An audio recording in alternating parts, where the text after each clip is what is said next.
살아계신 주님 앞에 그 은혜 아래에 살아갑니다. 다 같이 사도신경하심으로 우리의 신앙을 고백하시겠습니다.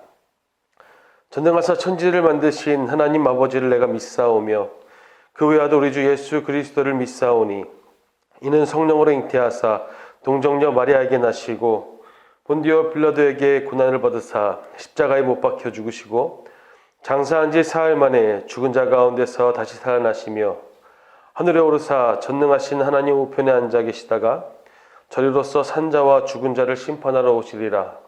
성령을 믿사오며 거룩한 공예와 성도가 서로 교통하는 것과 죄를 사하여 주시는 것과 몸이 다시 사는 것과 영원히 사는 것을 믿사옵나이다. 아멘.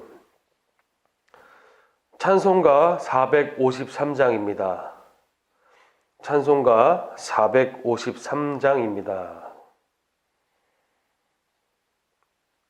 찬송가 453장 예수 더 알기 원하네 우리 함께 찬양하시겠습니다.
아멘.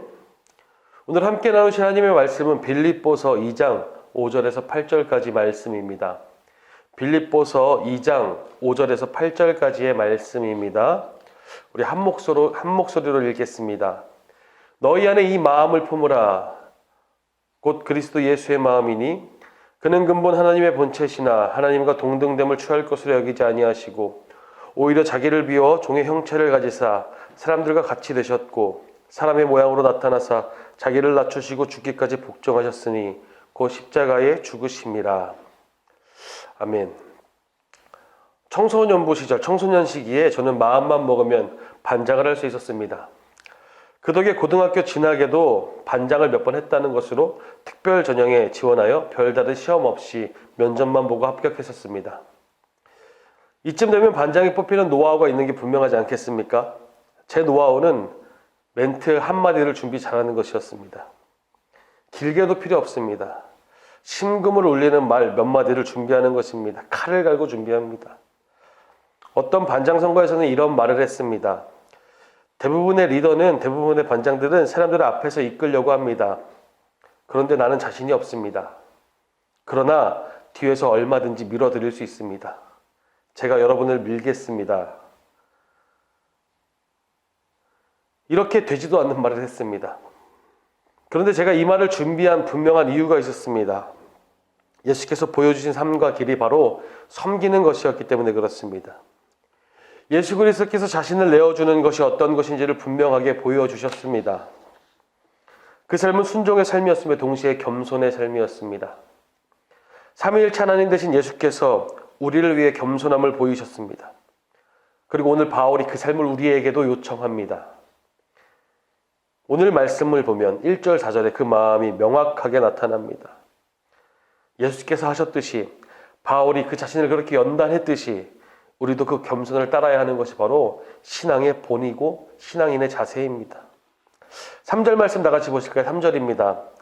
아무 일에든지 다툼이나 허용을 하지 말고 오직 겸손한 마음으로 각각 자기보다 남을 낮게 여기고. 바울이 이야기하고 있습니다. 정확하게 이야기합니다. 겸손한 마음의 태도는 자신을 낮추는 것이며 더 나아가 남을 나보다 나은 사람으로 여기는 것입니다. 그것이 성도의 마땅한 도리라는 것입니다. 여러분, 성도는 특권을 누리는 사람입니다. 특권이란 단어의 사전적 의미는 어떤 개인이나 집단 또는 국가기관에 대하여 인정하는 특별한 권리나 이익 또는 의무, 면제라고 명시되어 있습니다. 우리에게 적용한다면 이렇게 됩니다. 우리는 하나님 나라에 대하여 특별한 권리를 가지고 있다라는 것입니다. 그렇다면 우리의 특권이 무엇입니까? 하나님의 백성, 하나님 나라의 백성의 특권은 바로 구원의 은혜를 누리며 사는 것입니다. 즉, 구원이 우리의 특권이라는 것입니다. 예수 그리스도께서 우리 죄를 해결하시고 우리를 하나님의 자녀가 되게 하신 사실입니다. 그러니 우리의 특권은 구원받은 것이며 더 자세한 의미로는 하나님의 자녀가 되었다는 것입니다. 내 아버지가 하나님이십니다. 믿으십니까? 그런데 특권에는 반드시 의무가 발생하게 되어 있습니다. 하나님 나라의 백성이라면, 하나님의 자녀라면, 구원받은 성도라는 사실이 우리에게 특권이라면 반드시 따라야 할 의무가 있습니다. 오늘 우리에게 주어진 그 의무가 바로 겸손한 삶, 나보다 남을 더 존중하는 삶, 그것입니다. 예수께서 우리에게 이미 보여주신 삶입니다. 바울이 살아낸 삶입니다. 바울이 요청하는 삶입니다. 예수님께서는 그의 모든 것을 내어주셨습니다. 고난당하셨습니다. 죽음을 있는 그대로 맞이하셨습니다. 그리고 모든 것을 내어주셨습니다. 그토록 철저하게 우리에게 본을 보여주셨습니다. 그분께 받은 사랑과 생명으로 살아가는 우리가 어찌 스스로 높은 체하며 교만하게 살 수 있겠습니까? 당신과 같이 살라고 말씀하시는 주님 앞에 우리가 무슨 말을 하겠습니까? 요한복음 13장에 그것이 분명하게 나타납니다. 간단합니다. 예수께서 보여준 사랑대로 너희도 그렇게 하라. 그것이 제자다. 주님의 말씀입니다. 하나님께서 아들을 내어주시는 일이 하나님 되신 예수님께서 모든 것을 초월하셔서 인간이 되신, 인간이라는 한계로 들어오신 일이 무엇인지, 그 사건이 어떠한 것인지 우리는 깨달아야 합니다. 성육신 그 자체만으로도 예수님의 겸손이 무엇인지 우리는 알 수 있습니다. 생각해 보시기 바랍니다. 우리가 현재의 인지, 사고방식, 경험을 고스란히 품은 채 갓난아기가 된다면 그 얼마나 답답하고 어려운 상황이겠습니까? 모든 경험과 지식이 있다 하여도 우는 것밖에 소통할 수 없다면 여러분 어떠시겠습니까? 비약적인 이야기지만 예수님이 이 땅에 인간으로 오셨다는 것은 단순히 인간이라는 존재가 모든 인식과 경험을 토대로 어려워진다는 것을 훨씬 뛰어넘는 일입니다. 일단 하나님과 우리의 존재부터가 다릅니다. 창조주와 우리는 피조물입니다. 떨기나무 가운데서 모세에게 말씀하셨듯이 스스로 있는 하나님께서, 자발적으로 존재하는 그 하나님께서, 절대자께서 도움이 필요한 수동적인 존재가 되셨습니다. 사랑 때문에, 언약 때문에 하나님이 인간이 되셨습니다. 예수께서는 여기서 그치지 아니하시고 그 생명의 도착지를 십자가로 두셨습니다.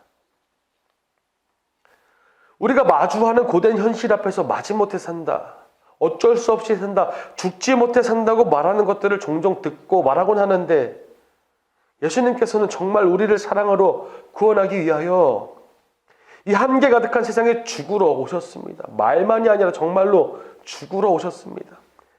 이 사랑 앞에서, 이 사건 앞에서 우리가 무엇을 발견해야겠습니까?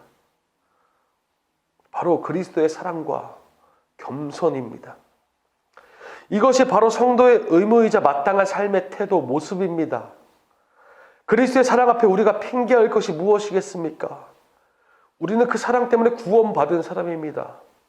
그 사랑을 알고 믿고 내 인생의 주인 되신 예수 그리스도와 함께 사는 특권을 누리고 있다면, 하나님이 우리 아버지시라면 우리는 성도된 특권을 넘어 성도의 의무를 다해야 할 것입니다. 그것이 그리스도께서 보여주신 겸손의 삶이라는 사실, 다시 반복드립니다. 오늘 여러분에게 권면하는 것은 나보다 남을 낮게 여기고 그 태도를 가지고 살아가라는 것입니다. 이토록 겸손을 강조하고 하나님을 사랑하고 이웃을 사랑하며 대접하는 것이 제자도라는 것을, 그것이 핵심이라는 것을 말씀드리는 이유가 여기 있습니다. 그런 사랑을 실천하는 공동체를 통해서, 그런 사랑을 실천하는 여러분을 통해서 서로 겸손하여 그리스도를 닮아가는 교회를 통하여서 하나님의 영광이 드러나기 때문에 그렇습니다. 그 삶을 통하여서 하나님의 영광이 세상에 비치게 되는 든든한 그리스도의 몸으로 그때야 비로소 세워지기 때문에 그렇습니다. 건강한 교회의 척도는 성도된 그리스도인들이, 성도된 내가, 성도된 여러분들이, 당신이 얼마나 그리스도를 닮아 있는가, 얼마나 그리스도를 닮아 살아가는가에 달려 있습니다. 그 핵심이 바로 성도의 의무, 겸손한 삶이자 동시에 내 이웃을 내 몸과 같이 사랑하는 그 일입니다. 성령님께서 우리 삶 가운데 동행하시며 이 교회의 머리 되셔서 우리를 끊임없이 그리스도의 사랑으로, 온전한 그 사랑으로 이끄십니다. 여러분, 그러니 예수 그리스도의 그 마음을 품게 되시기를 바랍니다. 그리스도를 닮은 겸손, 그리스도를 닮은 사랑이 우리를 통해 세상에 드러날 수 있도록, 밝게 빛나도록 오늘을 살아가시길 바랍니다. 제자 성도의 의무였던 그 삶이 예수님의 사랑이 더 깊이 깨달아짐으로 말미암아 넘치는 기쁨이 되고 자발적인 삶이 되어, 그것이 의무였던 우리의 태도와 삶이 결국 우리의 기쁨의 특권이 되는, 그렇게 섬기는 것이 자발적인 삶이 되고 기쁨이 되는, 거기에서부터 예수 생명 나고 거기서부터 예수 영광 드러나는 귀한 은혜가 있게 되시기를 이 새벽에 간절히 여러분을 축복합니다.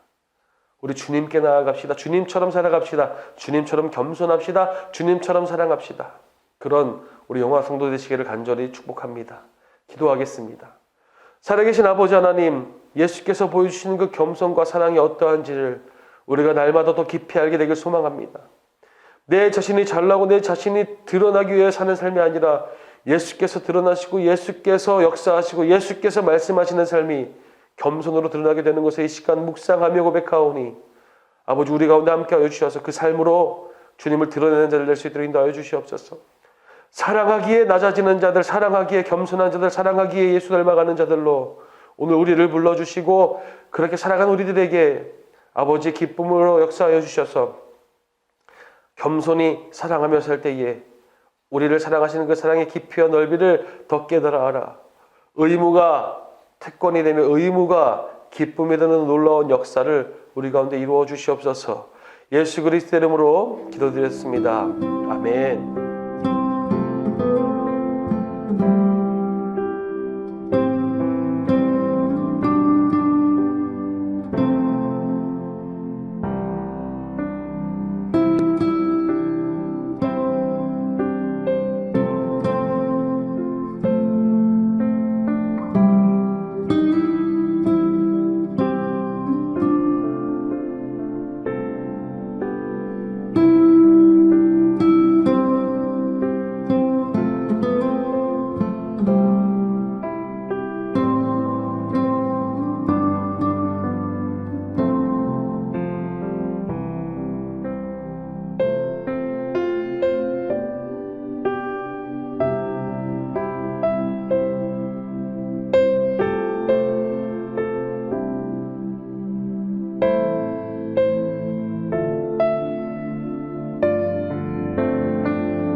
아멘.